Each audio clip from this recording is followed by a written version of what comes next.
What if I told you that you're a gardener? Do you know God put Adam in the garden to dress it and keep it? And today you have a garden within you. You know, the name garden in Eden really means paradise. And right now, today, paradise is within you.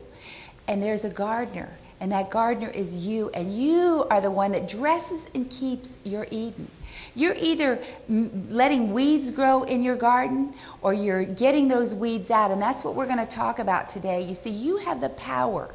By getting old belief systems and old paradigms and rooting those things out that make you feel unworthy, that keep you in a lower energy, by getting those out of your consciousness, by getting those out of your thoughts, that your garden can become Eden. And your garden is your consciousness. Your garden is that place within you where the Spirit dwells, where the source of your life dwells, that inner knowing that you are infinite, that inner knowing where you possess limitless possibilities.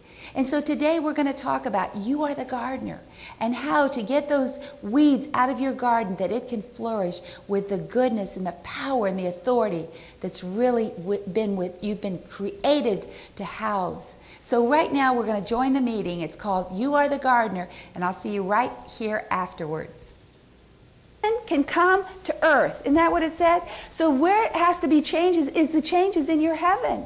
And it's in a belief system. We are being shaken loose from those things that which have not served us. Like she was saying, I don't care to be called pastor. That does not do a thing for me. It really doesn't. Or evangelist, or apostle, or, I mean, it's fine. If that's where you are, I honor that. You know, I've seen people, they call themselves reverend. I honor that, but it doesn't mean afflict to me. I think we are a family. I feel like maybe I'm a little bit of a mother, that I'm just encouraging you to spread your wings and fly and to do those things that I know that are in you because I've seen it. God has shown me that the fullness of the Godhead dwells in every one of you bodily, that the things that Jesus Christ manifested on planet Earth, you can too. And that's what my heart is, to fan that within you, to say you don't have to be sick, you don't have to be weak, you don't have to be broke, you don't have to be worried about the bill collectors. You can help other people, give things away, you know, encourage others, love others, not stay in fear. Because I know that fear is there's only two things on this planet Earth. It's fear and love. You're either working out of love or you're working out of fear.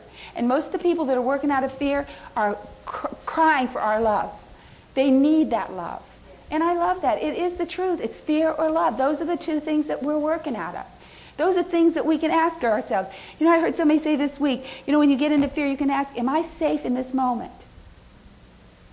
Do I have everything I need in this moment? And I've started doing that to myself sometimes because, you know, people can... You know, they don't like you, or they're pressing you, or they're doing this, or they're doing that, or something happens in your family and you start getting into fear. But if we stay in the moment and we say, am I safe in this moment? Do I have everything I need in this moment? You know, that's what Jesus said, stay in the now. Call it today.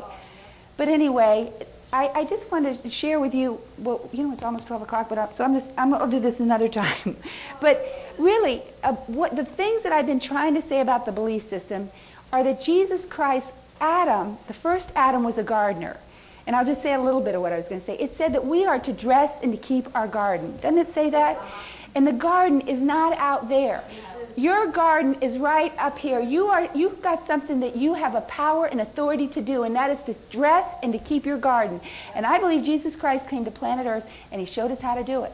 He went into that wilderness, and all of these things were offered him. You know, if you be the Son of God, do this. If you be the Son of... And he took every one of those thoughts, and he pulled it captive to the reality that he was the Son of God. Yes. And you have something to do. It says, pull every thought captive.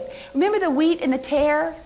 It said that we are to bind those tares up. I think what's happened to us is we have a garden full of weeds. We haven't pruned our trees. Those are our thought systems. We just go along in the thought systems that we've had all along, thinking in those same paradigms, instead of pruning our trees. And we have the authority and the power. And I think the Bible, when I went back to Genesis this week and started reading what Adam was to do to dress and keep that garden, I started seeing that my garden's up here. And I have the authority to dress it, and I have the authority to keep it. I can prune those thoughts. I can pull those weeds, because it goes in and it says, I'm going to preach this again, but I'm just going to give you an overview today. But it says, the parable of the tares and the wheat. It says, it goes in there and it said, let the wheat and the tares grow together. He said, should I go in there and get those tares? He says, no, not yet. Not till the harvest. Not till the fruit comes. Not till you're mature enough. Let them grow together. And that's what's happening in our mind. The wheat and the tares, the wheat is the mind of God, and the tares are those weeds of unbelief, wrong precepts, wrong paradigms. He said, let them grow together until the harvest, until we mature, because you can kill them both if you do it too soon, because we haven't really known that right belief system. But then he says we are to go and bundle them up and throw them into the fire. We are to do that, to bundle those tares and throw them into the fire. And what is the fire? What is fire? Our God is a consuming fire. So what do? We take those tares and we bundle them up, and I've got all the meanings of those words, and we let the mind of God consume those false ideas, those false precepts. The Bible has one example after another of that. That you have the authority. I've listened to all and read the books. They can give us all the problems, but they can't tell us how to correct our thinking, our stinking thinking. I believe the Bible tells us that.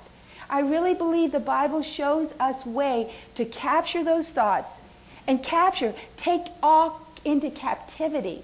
That means to put it in prison. You know that? I can remember some of the things I wrote. It means to put them in prison. What are those thoughts that don't align with the mind of God? When you're judging somebody, when you're criticizing, is that the mind of Christ? No. I don't think so. When you are thinking negatively about yourself, how do you stop that? See, I believe there are ways that we can stop those beliefs and capture them, encapsulate them, put them into the fire of God. And God is a consuming fire. So not only do we encapsulate them, but we put them into that fire and they are totally consumed. You see, that's what I think some of the scientists, the biologists, they can lay down the problems, but they don't know the solutions. And I believe there are solutions in here if we read this book by the Spirit. And I believe you have the authority and you have the power within you because Jesus Christ did that. He took every thought, every thought that Adam had. And what did they call him? The gardener. And what was Adam called? The gardener. And who are you? You are the gardener. You have the power to make this a paradise, to make this all good, like God said, to have beauty, harmony, peace, love, joy, all come out of you. You have the power to do that. Why was he called that gardener when he came out? And she said, I thought he was the gardener. And there he was. There was the gardener. And he had come and he had done what Adam couldn't do. He dressed and he kept his garden. And he pulled the weeds that Adam had planted. Because where did Adam go? He went to a wilderness. And we've been in the wilderness of the mind, waiting for that gardener within us to start doing that work, dressing and keeping that garden, that Christ in mind. You have power. You have authority. We run here, we run there, and to other people to help us. But if we really could understand the principles of this Bible and the way that this Bible works and see how Christ did it, what did he come to do? He came to show us how he did that. And it says this, by the renewing of your mind, by the washing of the water of the Word. So we thought we had to read the Bible all day long. But that's not what it is. You're the Word of God. Yeah. You can change the words within your belief system. You have the authority to change the words that, the thoughts within you. The washing of the water of your Word can change your very thinking. I mean, see, we're always looking, even this book is an outside thing. The real book of life is within you.